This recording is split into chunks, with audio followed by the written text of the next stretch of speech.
At the start of the year, Texas Congresswoman Granger chaired the powerful House Appropriations Committee. As 2024 comes to a close, we're learning that Granger is now living in a senior care facility. The 81-year-old announced her retirement earlier this year, but hasn't been in Washington or cast a vote since July.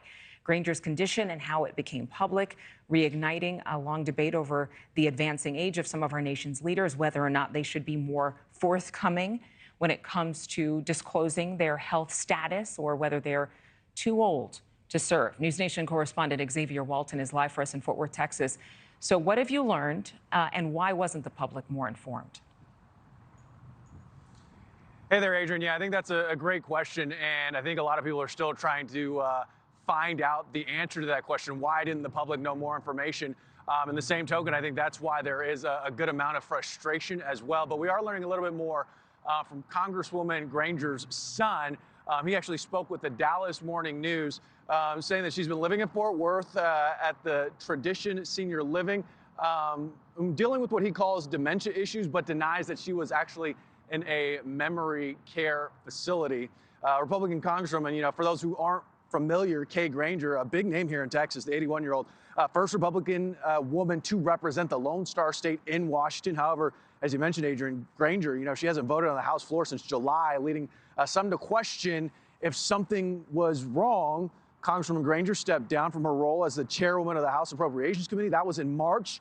At the time, Granger described the move as a shift to becoming an educator, writing to House Speaker Mike Johnson, "I remain on the committee as chair emeritus to lead as a teacher would, providing advice and counsel for my colleagues when it is needed."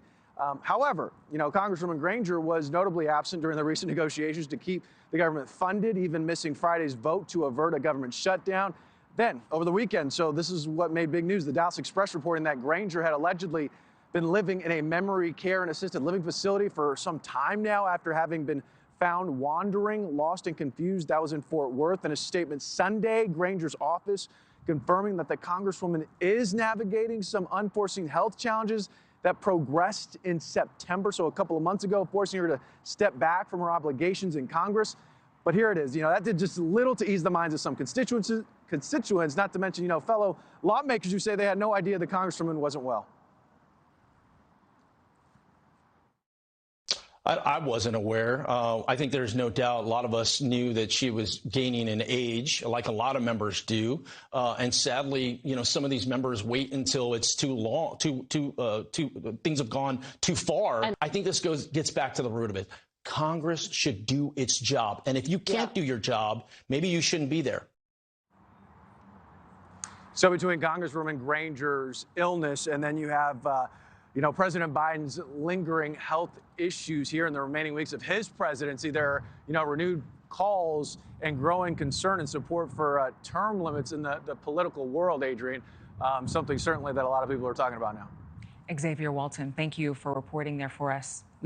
Thanks for watching. Go to joinnn.com to find NewsNation on your screen. And don't forget to click the red subscribe button below to get more of NewsNation's fact-driven, unbiased coverage.